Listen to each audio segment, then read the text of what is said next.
नमस्कार, मी विशाल पाटील। दादर मुंबईचा मध्यवर्ती भाग आणि त्या ठिकाणी 1933 मध्ये कबूतरखाना उभारण्यात आला आणि तेव्हापासून तो मुंबईतील एक महत्त्वाचा सांस्कृतिक आणि धार्मिक वारसा स्थळ म्हणून परिचितही झाला। या कबूतरखान्याचा मुख्य उद्देश होता पक्ष्यांना, विशेषतः कबूतरांना आतापर्यंत चालत आलेल्या धार्मिक परंपरेनुसार अन्न देत राहणं, जे जैन समाजामध्ये एक पुण्याचं काम असल्याचं मानलं जातं। तसंच दादरचा कबूतरखाना ही जागा ग्रेड 2 या हेरिटेज स्ट्रक्चरल म्हणून घोषित आहे आणि त्याचं सांस्कृतिक आणि ऐतिहासिक महत्त्व अतिशय मोठं आहे। मात्र त्या परिसरामध्ये पक्ष्यांच्या विष्ठेमुळे आरोग्याचा धोका वाढल्याचं समोर आल्यानंतर मुंबई हायकोर्टाने आदेश दिले। या आदेशानुसार मुंबई महापालिकेने कबूतरखान्याला तात्पुरतं बांबू लावून ताडपत्रीनं झाकलं आणि त्यामुळे कुणालाही कबूतरांना अन्न टाकता येणं शक्य नव्हतं। त्यामुळे नंतर हा वाद चांगलाच चिघळलाय। काय झालं, कसं झालं याविषयी पुढे बोलूच, मात्र त्याआधी आणखी एका मुद्द्याकडे आपलं सगळ्यांचं लक्ष वेधू इच्छितोय की मुंबई उच्च न्यायालयामध्ये झालेल्या एका नव्या न्यायाधीशांच्या नियुक्तीचा विषय सध्या राजकीय वर्तुळामध्ये गाजतोय। 2 वर्षांआधी भाजपच्या प्रवक्त्या राहिलेल्या व्यक्तीची हायकोर्टामध्ये न्यायाधीश म्हणून नियुक्ती झाल्यानंतर राजकीय वातावरणामध्ये हा विषय चर्चेचा ठरतोय। काहींनी या नव्या न्यायाधीशांच्या नियुक्तीवर आक्षेप घेतलाय आणि आज 2 महत्त्वाच्या मुद्द्यांवरती आज आपण चर्चा करणार आहोत न्यूज प्लॅनेटमध्ये।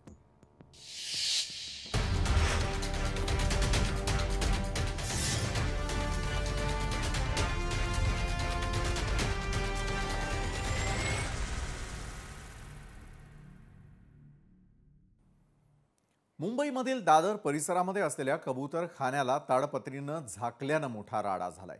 आक्रमक झालेला जैन समाज रस्त्यावर उतरल्यानंतर तणावाचं वातावरण निर्माण झालं होतं आणि या सर्व प्रकरणामध्ये मंत्री मंगल प्रभात लोढांनी एक मोठा दावा केलेला आहे।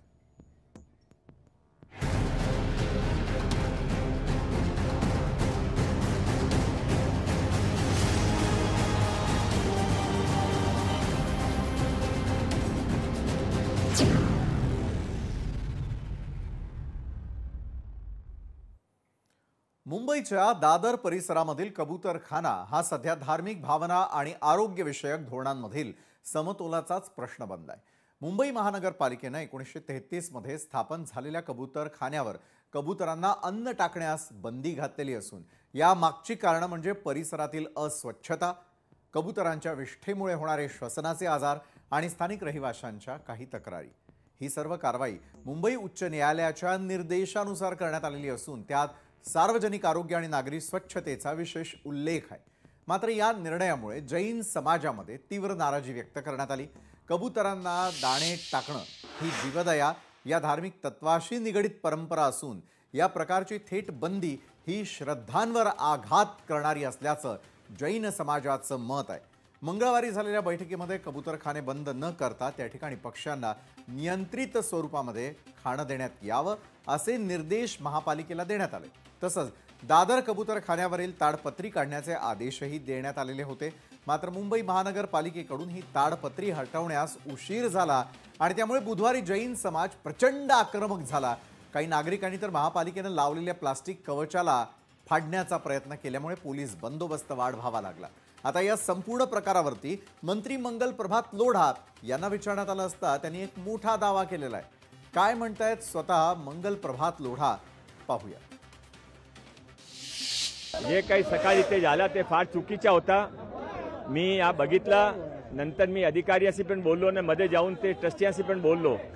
ट्रस्टियांचं म्हणणं आहे ते बाहेरचे लोक आले होते, त्याने केला, ट्रस्टियाचा यामध्ये काय रोल नाही आहे। त्याने काल मीटिंग, आजची मीटिंग पोस्टपोन केली होती। काल माननीय मुख्यमंत्रीजीने आदेश दिला, जे निर्देश दिला ते त्यासाठी समाधानकारक होता। काही लोकांनी इथे येऊन घुसून ते जे काही केलं आहे त्यामध्ये जैन समाज किंवा साधू संत समाजमध्ये कोणी त्यांच्याकडे बरोबर नाही आहे। आम्ही कोणी कानून हातमध्ये ते घेणार नाही आहे। आता सर्वांना तुमच्या मार्फत माझ्या लोकांना, सर्व मुंबईकरांना विनंती आहे की शांतता ठेवा। बरं, जसं आपण सगळ्यांनी ऐकलं की मंगल प्रभात लोढा नेमकं काय म्हणाले। सकाळच्या राड्यामध्ये जैन समाज तसंच साधू संत कुणीही सहभागी नव्हतं, तर मग प्रश्न असा उपस्थित राहतो की ते लोक कोण होते आणि अशा प्रकारे वातावरण चिघळून त्यांचा नेमका काय फायदा आहे। झालेला राडा हा पूर्व नियोजित होता का, असे अनेक प्रश्न या निमित्तानं उपस्थित होताना दिसतात आणि आपणही याच प्रश्नांना सोडवण्याचा प्रयत्न करण्यासाठी आज आमंत्रित केलेला आहे जैन समाजाचे राष्ट्रीय अध्यक्ष ललित गांधी यावेळेला आपल्या सोबत आहेत. भाजपचे सहमुख्य प्रवक्ते अजितजी चव्हाण आपल्या सोबत आहेत, डॉक्टर सितेश रॉय आणि दिग्दर्शक विजू माने. सर्वांचं मी यावेळेला स्वागत करतो आणि थेट पहिला आणि महत्त्वाचा प्रश्न जो आहे तो मला ललितजी आपल्यापासून सुरू करावा असं वाटतो. ललितजी, मला सांगा, एका बाजूला अहिंसेच्या मार्गाने चालणारा जैन समाज अचानकपणे आक्रमक होतो आणि हिंसेचा मार्ग पत्करतो. आज जे काय घडलं दादरमध्ये त्याकडे तुम्ही कसं पाहताय? काल जी बैठक झाली मुख्यमंत्र्यांच्या अध्यक्षतेखाली, त्यामध्ये या सगळ्या विषयावर सर्व विषयावर ओपन चर्चा झाली.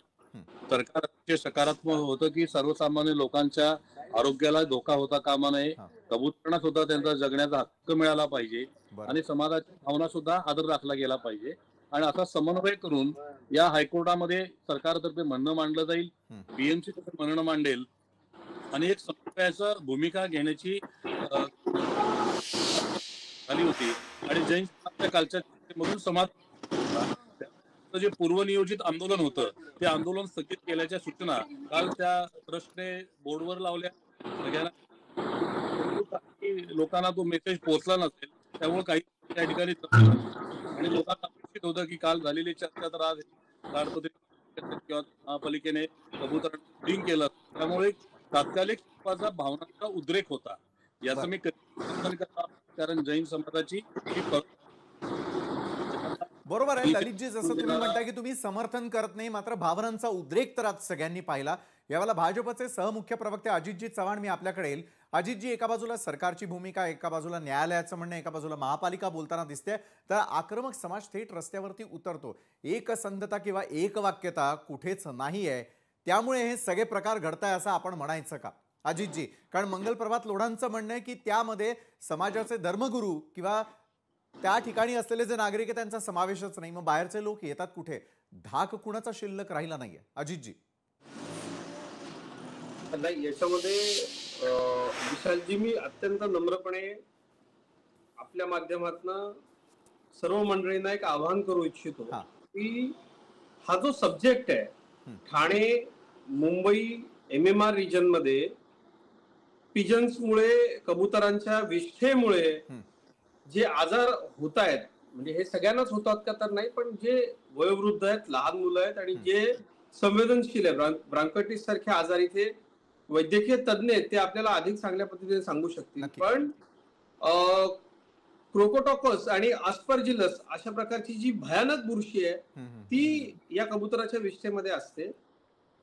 जैन समाजाच्या भावनांना दुखावण्याचा प्रश्नच नाही. जैन समाज हा आपल्याकडे अत्यंत शिस्तप्रिय, शांतताप्रिय आणि आमच्या अभिमानाचा विषय असलेला समाज आहे.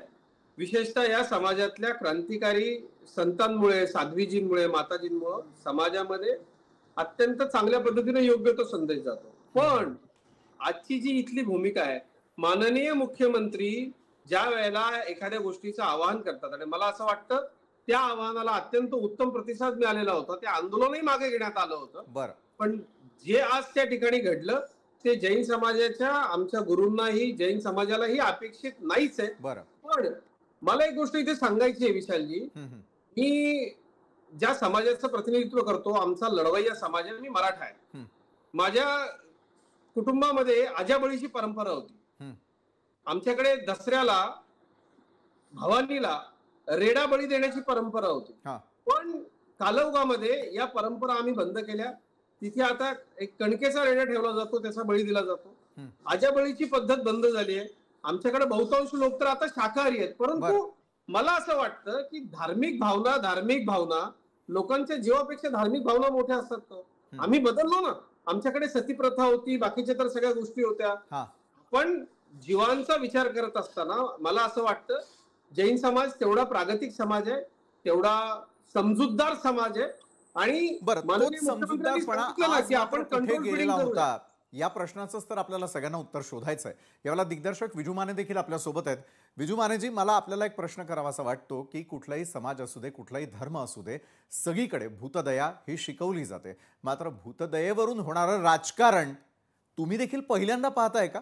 धार्मिक ध्रुवीकरणाचा मुद्दा असेल किंवा राजकीय मतांची पोळी भाजणं असेल, विजू माने कलाकार याकडे कुठल्या दृष्टीनं पाहताय? मला याबद्दल एक सांगायचं आहे की फक्त एका विशिष्ट धर्माशी भूतदयेचा संबंध जोडला जाणं हे यातलं सगळ्यात चुकीचं आहे. भूता परस्परे पडो मैत्र जीवांचे असं आमच्या ज्ञानेश्वरांनी सुद्धा लिहून ठेवलेलं आहे. त्यामुळे भूतदया आणि जैन धर्म असा एक अपप्रचार चालवला जातोय असं मला वाटतं. मी जैन धर्माच्या सर्व लोकांशी अत्यंत आदराने बोलतो की आपल्याला जर प्रागतिक समाज म्हणून पुढे यायचं असेल, जसं आता अजितजींनी सांगितलं, तसं आपल्याला हेही लक्षात घेतलं पाहिजे की आपल्या ज्या म्हणजे सतीची परंपरा आपण टाळली ना, की ती आपल्याला लक्षात आलं की ती परंपरा प्रागतिक नाहीये. तर अशा परंपरा की जेणेकरून बरं ते कबुतरांचं जे खाणं आपण टाकतो ते सायंटिफिकली योग्य आहे का, तर तेही नाही. तर मग अशा वेळेला आपण सारासार विचार बाजूला ठेवून केवळ कुणीतरी आपल्या भावना भडकावताय आणि आपल्याला एका विशिष्ट ध्रुवीकरणाच्या वाटेवर नेत असेल तर आपण मला वाटतं याचा विचार करायला हवा. आरोग्य सर्वप्रथम, मग ते कबुतरांचं असो किंवा माणसाचं. बरोबर आहे. बरं, आरोग्य सर्वप्रथम असा मुद्दाच तुम्ही उपस्थित केलेला. डॉक्टर सितेश रॉय यावरती आपल्याला स्पष्टपणे सांगू शकतील. डॉक्टर सितेश रॉय, एका बाजूला कबूतर, भूतदया आणि त्यावरून सुरू असलेलं राजकारण आणि झालेला राडा हे सगळं तुम्ही देखील पाहिलेलं असेल. मात्र सितेश रॉय, जर आपल्या आजूबाजूला कबूतर असतील, त्यांच्या विष्ठेमुळे होणारे आजार असतील, आरोग्य प्रथम जर आपण सगळेजण म्हणत असू, तर मग आरोग्यावरती या सर्व गोष्टींचे आपल्यावरती काय परिणाम होताना दिसतात? जसं विजू मानेंनी एक मुद्दा उपस्थित केला की आपण जे कबुतरांना खाऊ घालतोय ते देखील सायंटिफिक आहे का, योग्य आहे का, या मुळापासून आपल्याला सुरुवात करावी लागेल. डॉक्टर सितेश रॉय. तर विशाल, डेफिनेटली हा जो प्रॉब्लेम आहे याच्यामध्ये ओव्हर फीडिंग आणि ओव्हर ब्रीडिंग हे दोन प्रॉब्लेम खूप मोठे झालेले आहेत. आणि त्यामुळे जे विष्ठेने त्यांचा जे किंवा पंख असतात त्याचं पण प्रोटीन्स असतात, ज्यामुळे ॲलर्जी आणि अस्थमा होतो. पुढे एक हायपर सेन्सिटिव्हिटी न्यूमोनायटिस नावाचं औषध इन्फेक्शन होतो, इन्फ्लमेशन होतो. तसेच बरेचसे बुरशीमधले जे विष्ठामध्ये बुरशी असतात त्यामुळे वेगळे वेगळे इन्फेक्शन्स होतात. तर आपण फक्त भूतदया आणि कबुतरांचा जीवदया हे विचार केलं तर आम्ही स्वतः जेव्हा डॉक्टर बघतो, लहान मुलांपासून हे ॲलर्जीज आम्हाला रेग्युलरली दिसतात, ज्यांना शिंका, सर्दी, दमा, अस्थमा हे सगळं वाढतोय. आणि त्यांचा मेन ॲलर्जी असतो हे विष्ठेमध्ये किंवा त्यांच्या पंखमध्ये असणारे प्रोटीन्सची ॲलर्जीज. तर आम्हाला कुठेतरी याच्यामध्ये एक मिडल ग्राउंड घ्यावा लागेल, जिथे आम्ही माणसांचा हेल्थ आणि जे भूतदया, जीवदया, जे प्राणींचं जे केअर आहे ते आपण बॅलन्स करून याला मेन सिटी मधून कुठेतरी थोडासा डिस्टन्सवर किंवा बाहेर घेऊन ते जर करू शकतो तर सगळ्यांचा आय थिंक मानसन्मान ठेवताना, त्यांचा फिलिंग्सला रिस्पेक्ट करताना आपण हे करू शकतो. बट आय रिअली थिंक की हा प्रॉब्लेम खूप मोठा झालेला आहे. एव्हरीवन जे रेस्पिरेटरी फील्डमध्ये आहे आणि डॉक्टर्स ते या आजारांना वाढताना एव्हरी वीक, एव्हरी मंथ बघतायत, ज्याने जीव पण जाऊ शकतो. बरोबर आहे. जीव घेणा जर आजार होणार असेल तर मग मात्र त्यावरती योग्य वेळेला उपाययोजना करणं गरजेचं आहे. त्यामुळेच न्यायालय अशा प्रकारचा निर्णय देतं का, महापालिकेला कारवाई करावी लागते का? मात्र अजितजी, तुम्ही मगाशीच हात उंचावलेला होता, मला आपल्याला विचारायचं आहे, सरकार अनेक वेळेला काही महत्त्वपूर्ण निर्णय घेत आहे आणि पुन्हा एकदा त्यावरती फेरविचार करण्याची वेळ येते, असं सातत्यानं का होताना दिसतंय? आपल्याच मंत्रिमंडळामध्ये असलेले मंगलप्रभातजी लोढा यांचं मात्र याकडे लक्ष आहे किंवा नाहीये? काय नेमकं होताना दिसतंय? म्हणजे एका बाजूला कुठेतरी धार्मिक ध्रुवीकरण होतंय का, अशी शंका सर्वसामान्यांच्या मनातही येते. नाही, अजिबात नाही. विशालजी, मी आपल्याला सांगतो, सामान्यांचं ऐकून घेणं कुठल्याही विषयावरती आणि जे जनतेला वाटतंय ते त्याच्या बाबतीतले निर्णय घेणं आणि प्रसंगी ते निर्णय फिरवणं हे लोकांनी निवडून दिलेल्या सरकारचंच काम आहे. म्हणजे न्यायव्यवस्थेत आलेला एखादा डिसिजन असेल, बाबा रे लोकांना, पण या विषयामध्ये आपण एक लक्षात घ्या, या विषयामध्ये हा न्यायालयाचा निर्णय आहे, त्याचं पालन आपल्याला करावंच लागेल. पण आता ज्या अगदी तीव्र धार्मिक भावना आहेत त्या भावनांचा निदान थोडासा निचरा व्हावा याकरता कंट्रोल फिडिंग करता येईल, तिथं मशिनरी पाठवता येईल, तिथं स्वच्छता करता येईल, तिथे विष्ठा साठणार नाही याची काळजी घेता येईल सरकारला, अशा पद्धतीचे आदेश माननीय मुख्यमंत्री महोदयांनी दिले आणि ते तीव्र धार्मिक भावना असल्यामुळे दिले. मला असं वाटतं प्रागतिक समाज जर चांगले लोक शिकलेले लोक अशा पद्धतीनं झुंडशाही करून न्यायालयाचे आदेश झुगारून लावत असतील तर हेही बरोबर नाही. दुसरं मला आणखी एक सांगायचंय, मी एक कट्टर हिंदुत्ववादी आहे, पण धर्माच्या आपल्याला विशालजी शाळेमध्ये असताना महापुरुषांचा पराभव नावाचा एक धडा होता. आपण आपल्या महापुरुषांच्या विचारांचा पराभव अनुयायी कसा करतात हे त्याच्यामध्ये अतिशय चांगल्या पद्धतीने सांगितलेलं होतं. माझं स्पष्ट सांगणं आहे, ज्या पद्धतीनं मी शेतकऱ्याचा मुलगा आहे, तुम्ही कुठल्याही पक्षाला प्राण्याला तुम्ही जर फुकट खायला दिलं तर त्याला त्याचा त्रास होत असतो. आम्ही बघतो गोशाळांमध्ये आमरसपुरीचं जेवण गाईला देतात. अहो, हात जोडून विनंती करतो, गाय पोळी भाकरी आंब्याचा रस असं काही खात नाही. गाईला फक्त चारा आणि धान्य ढेप हे त्या गोमातेचा खरंच आदर करायचा असेल, तिला त्रास होतो, ती खाताना खाते, तिला छान वाटतं, पण तिचं पोट फुगतं, तिला प्रचंड त्रास होतो. तसंच या कबुतरांना एका ठिकाणी इतकं सगळं काही खायला मिळतं, त्यांची विष्ठा तिथं होते, त्याच्यामुळे त्यांचं अति जास्त प्रमाणावरती ब्रीडिंग होतं. आपण या साध्या छोट्या गोष्टी लक्षात बरोबर आहे अजितजी. म्हणजे आपण कुठेतरी सुशिक्षित आहोत का याचा पुन्हा एकदा विचार करण्याची वेळ आलेली आहे. जसं तुम्ही मगाशी म्हणालात की समाजामध्ये वावरत असताना काही यमनियम पाळणं गरजेचं असतं, मात्र त्याकडे का दुर्लक्ष होताना दिसतंय.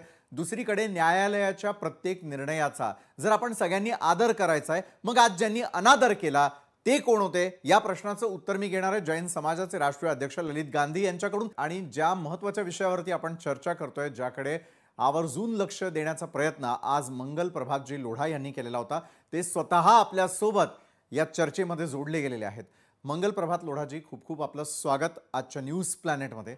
मला हे समजून घ्यायचं आहे की एका बाजूला न्यायालयाचा निर्णय आहे, दुसरीकडे आपण जे एक ऑब्झर्वेशन सांगितलं, आपण समाजातल्या काही प्रतिनिधींशी त्या ठिकाणी जाऊन बोलण्याचा प्रयत्न केला की त्या ठिकाणी ज्यांनी गोंधळ घातला त्यामध्ये कुठल्याही प्रकारे त्या समाजातील व्यक्ती असतील किंवा त्यांचा समावेश नसून, धर्मगुरूंचा समावेश नसून, कुणीतरी बाहेरून आलेलं होतं. मग हे सगळं घडवण्यामागं त्यांचा उद्देश काय असावा, मला आपल्याकडून जाणून घ्यायचं आहे. मंगल प्रभातजी, कोण आले, त्यांचा काय उद्देश होता, कशासाठी त्याने केले हा कोणी सांगू शकत नाही. हा नक्की आहे की काल माननीय मुख्यमंत्री देवेंद्र फडणवीस साहेबांनी जी मीटिंग घेतली होती, जे ललित गांधी इथे उपस्थित होते, ते पण त्या मीटिंग मध्ये होते. त्याने अतिशय चांगली रीतीने सर्वांचे ऐकून हा इतके बॅलेन्स निर्देश दिला होता महानगरपालिकाने की आरोग्याने धोका नसेल असा तुम्ही प्रयत्न करून त्यासाठी एक restricted feeding, restricted cleaning, timings, कुठे कुठे काय करायचं तुम्ही एक रिपोर्ट तयार करावा आणि माननीय कोर्टावर सबमिट करावा. हा काल झाला होता. नंतर सर्वांचे समाधान झाला, सर्वांनी माननीय मुख्यमंत्रीजी सरकारचे अभिवादन केले आणि तिथून आज सकाळची मीटिंग होती ते काल रात्री मीटिंग कॅन्सल केली होती, सर्वांनी इन्फॉर्म पण केला होता. पण तिथे काही लोक जमले आणि त्याने ते लगेच ते सुरुवात केली. एक बार बॉम्ब मेंटॅलिटी झाली तर कोणी समजू शकत नाही की कोण तिथे आहे ना काय केला. 15-20 मिनिटांमध्ये पोलिसने स्थिती नियंत्रणामध्ये आणली. पोलिसांनी काही बल प्रयोग नाही केला तरी परिस्थिती नियंत्रणात. पोलिसांना पण अभिनंदन, आता शांत आहे. बरं, पण मंगल प्रभातजी, आज तुम्हाला नेमकं जैन समाजाला काय आवाहन करावंसं वाटतंय? कारण एका बाजूला भावनांचा उद्रेक झाला आणि उद्रेकाचं रूपांतर कशात झालं हे अवघ्या महाराष्ट्रानं आणि देशानं देखील पाहिलं. कारण दादर परिसरामध्ये असलेला जो आत्तापर्यंतचा त्या ठिकाणचा परिसर होता वेगळ्या कारणांसाठी ओळखला जात होता. आज घडलेल्या प्रकारांनंतर मात्र त्या हेरिटेज वास्तूला एक वेगळं स्वरूप आलेलं आपल्याला पाहायला मिळतं. काय आवाहन करू इच्छित आहे आपण? असं आहे, माझ्या प्रामाणिक मते सकाळी जे झाला ते चुकीचा होता, ते नको होता.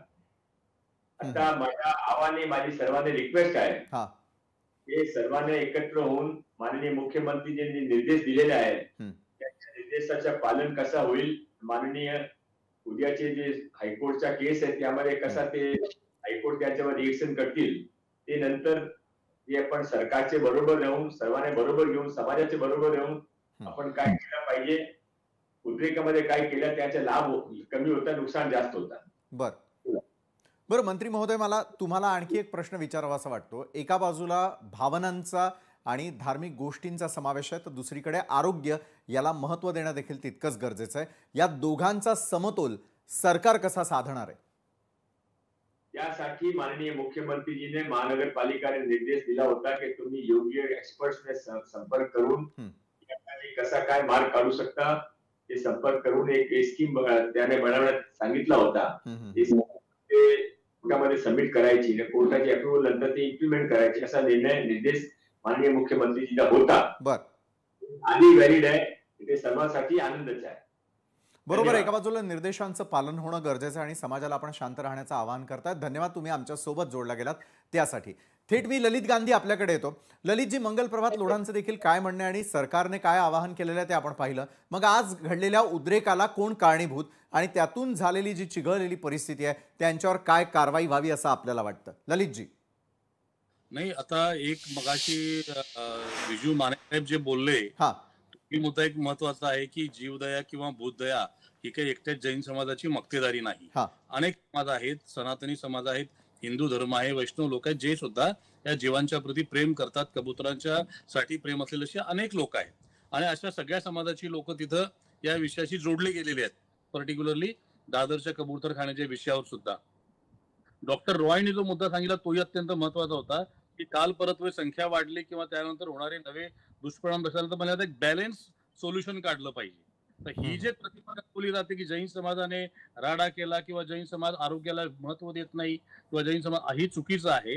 जैन समाजामध्ये हे तात्कालिक भाग सकाळी जे कोणी असतील ते मी समर्थन करते, ते निंदनीयच होतं. कारण काल सरकार इतकं सकारात्मक होतं आणि न्यायालयाच्या प्रक्रियेचा आदर राखणं हे जैन समाजाचं नेहमीच प्राधान्य राहिलेलं आहे. सरकारच्या किंवा शासन व्यवस्थेच्या किंवा न्यायालयीन प्रक्रियेच्या विरोधात जाऊन जैन समाजानं कधीच काम केलेलं नाही. त्यामुळे या सगळ्या गोष्टीचा सांगोपांग विचार करून कबुतरांचे हे अशा प्रकारचे कबूतरखाने आता लंडनमध्ये सुद्धा आहे, ट्रेफल्गार चौकात. हा कबूतरखाना 100 वर्षाचा आहे. हा काही अचानक आज नवीन तयार झालेला नाही.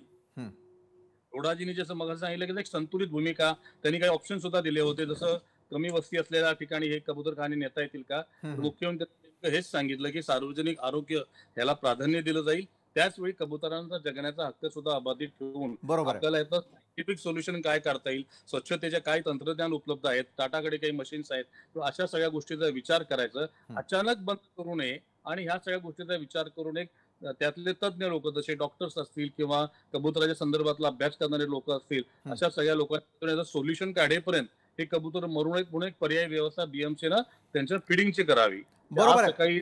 आपण काही सूचना यावेळेला करताना दिसतंय. मात्र विजू माने, मला आपल्याला विचारायचं आहे, तुम्ही फक्त भारतातच नव्हे, भारताबाहेर जाऊनही अनेक वेळा चित्रपटांचं शूटिंग असेल किंवा त्या निमित्तानं तुमचं फिरणं त्या ठिकाणी होत असेल, अनेक अवॉर्ड फंक्शन्सला जावं लागतं.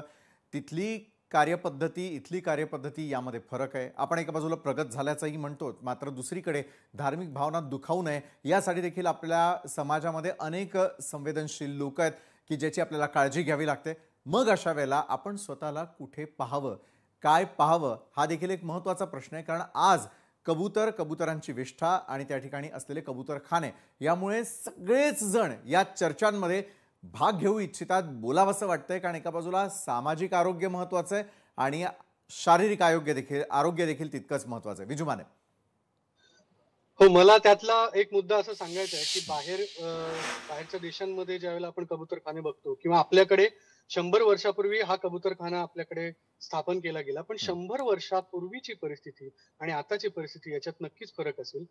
आता ज्या वेळेला आपल्याला पूर्ण अभ्यासाअंती असं लक्षात आलेलं आहे की अमुक एक रोग, जे आता स्क्रीनवर पण दिसतात, वेगवेगळ्या रोगांच्या इथे माहिती दिलेली आहे. तर हे जर रोग होणार असतील त्यामुळे, आणि त्यामुळे जर जीविताला धोका असेल दोघांच्याही, कबुतरांना सुद्धा त्यांच्या नैसर्गिक अधिवासात आपण ठेवत नाही आहोत आणि माणसाला कबुतरांच्या अधिवासात ठेवल्या इतकी संख्या त्यांची वाढलेली आहे, त्यामुळे हा दुष्परिणाम होतो. हे पण समजून घ्यायला हवं आपण.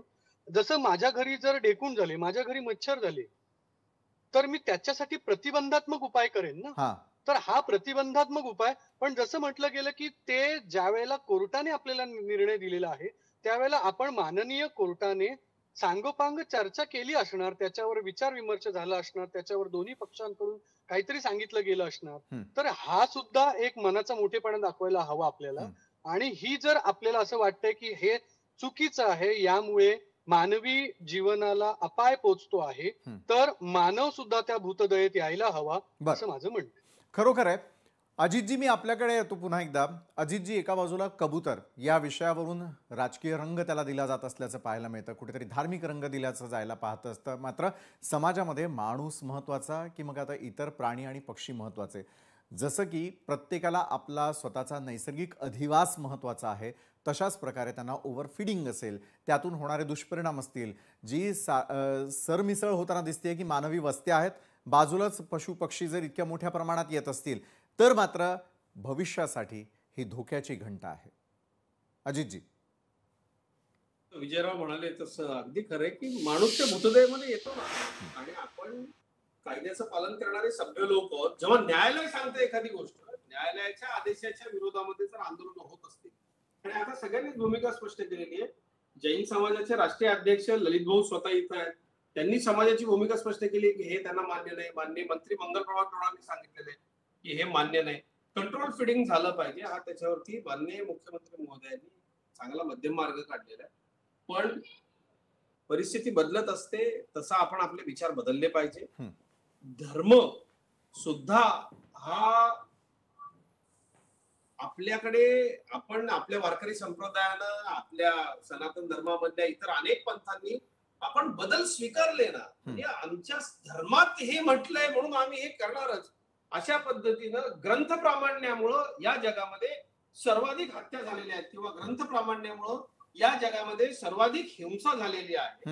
आणि मला असं वाटतं की ज्या समाजाला शिकवण देण्याकरता इतक्या मोठ्या प्रमाणावरती संत तिथं आहे, ते संत जैन समाजाच्या व्यक्तींना कायदा, म्हणजे जैन समाजाचा प्रश्नच येत नाही कायदा हातात घेण्याचा, पण यापुढे सुद्धा असं कुठलं आंदोलन या विषयामध्ये होणार नाही, कारण आता हा विषय जवळपास संपलेला आहे. पण कुठल्याही माणसानं, कुठल्याही धर्माच्या माणसानं अतिरेक केला तर आपल्या परंपरेमध्ये ते चालत नाही. बदल ही आपली परंपरा आहे, आणि त्या बदललेल्या सगळ्या प्रमाणांनुसार, आणि जे ग्रंथ प्रामाण्यामध्ये अडकलेले आहेत, मग त्यांचा किती मोठी अडचण त्यांची होते हे विषय आपण जागतिक पातळीवरती पाहतोय. साहजिक आहे, की आमच्या धर्मात लिहिलेलं आहे तेच खरं, आमच्या पुस्तकात लिहिलंय तेच खरं, असं होऊ शकत नाही. आपण काळाप्रमाणे आपण बदलत जाणार आहोत, आणि म्हणून सनातन धर्म आजही 5000 वर्षांपासून, बरोबर आहे, काळानुरूप बदल महत्वाचा, सकारात्मक बदल याकडे लक्ष वेधणं गरजेचं. डॉक्टर सितेश रॉय, जाता जाता अगदी 2 वाक्यात मला आपल्याकडनं उत्तर अपेक्षित आहे. निसर्गामध्ये ढवळाढवळ टाळून या गोष्टी कशा प्रकारे थांबवता येणं शक्य होणार आहे? डॉक्टर. तर विशाल, एक खूप इफेक्टिव्ह मेथड ऑफ कंट्रोल आहे, ज्याला आपण बर्थ कंट्रोल म्हणतो. याने जनसंख्या जे कबुतरांचं आहे ते कमी केलेला जातो. एक खूप इफेक्टिव्ह औषध आहे ज्याला ओव्हो कंट्रोल म्हणतात. हे ओव्हो कंट्रोलला या कबुतरांचा फीड मध्ये जर घालून त्यांना खायला दिलं तर त्यांचा जे रिप्रोडक्टिव्ह रेट असतो ते कमी होतो, आणि त्याने नंबर्स कमी होतात. अजितजींना एक मुद्दा मांडायचा आहे, त्यांचंही ऐकूयात. बोला अजितजी. विशालजी, माझ्या पत्नी प्रियंका पत्रकार आहे, आपल्याला माहिती आहे. आता सध्या त्या वैदिक लिटरेचर मध्ये मास्टर्स करतायत, आणि वेदांमध्ये सुद्धा कबूतर कसं पळवून लावायचं याचे मंत्र आहेत किंवा साहजिक उपाय आहेत. म्हणजे ज्या वेळेला आपले सर्वोच्च धर्मग्रंथ हे सांगतायत, त्यामुळे मला ती आता त्यांनी नवीन माहिती दिली, म्हणजे त्यांचा या विषयामध्ये अभ्यास आहे. तर पूर्वीपासून मानवी वसाहतीला हा पक्षी धोकादायक हे आपल्या पूर्वजांना माहिती होतं. बरोबर आहे. मात्र आज आपल्याला त्यावरती बोलावं लागतं आणि राडे टाळण्यासाठी आवाहन करावं असं वाटतं. डॉक्टर सितेश रॉय, आपण आपलं म्हणणं पूर्ण करू शकता की पूर्वापार काही प्राणी पक्षी हे धोकादायक आहेत मानवी वस्त्यांना, हे माहिती असताना देखील त्यावरतीच्या उपायांबद्दल आपण बोलत होतो अगदी थोडक्यात, कारण आपली वेळ संपलेली आहे. डॉक्टर. तर जसं सांगितलं, त्यांचं बर्थ कंट्रोल हे मेन प्रोसेस आहे. सेकंड आहे फीडिंग कंट्रोल, जे ऑलरेडी माननीय मुख्यमंत्रीने सांगितलेलं आहे. त्यांचं रिलोकेशन करणं आवश्यक आहे फ्रॉम हेविली क्राउडेड एरियाज, कारण तिथे मॅक्सिमम ह्युमन इंटरॅक्शन होऊ शकतो. आणि हे सगळे प्रोसेस बरोबर जर आपण थोडंसं एक बॅलन्स्ड अप्रोच ठेवलं तर आपण सगळे we can come out successful in this whole process, जिथे माणसाचं पण आरोग्य केअर मध्ये असणार, आणि पक्षींचा पण हेल्थ आपण आणि त्यांचा जीवदयावर आपण प्रॉपर केअर घेऊ शकतो. निश्चितच पृथ्वी तलावरती सगळ्यांना राहण्याचा अधिकार आहे, मात्र तो अधिकार असताना आपण कशा प्रकारे निसर्गाशी आणि निसर्ग आपल्याशी जुळवून घेतोय हे पाहणं अत्यंत महत्त्वाचं आहे. मात्र ही संपूर्ण चर्चा घडवण्यामध्ये आपण सर्वजण सहभागी झालात त्यासाठी ललितजी गांधी, अजितजी चव्हाण, डॉक्टर सितेश रॉय आणि विजू मानेजी खूप खूप धन्यवाद. मंगल प्रभात लोढा यांनी देखील स्पष्ट सांगितलेलं आहे आणि येत्या काळात आणखी वाद चिघळू नये असं आवाहन सरकारच्या वतीनं केलेलं आहे.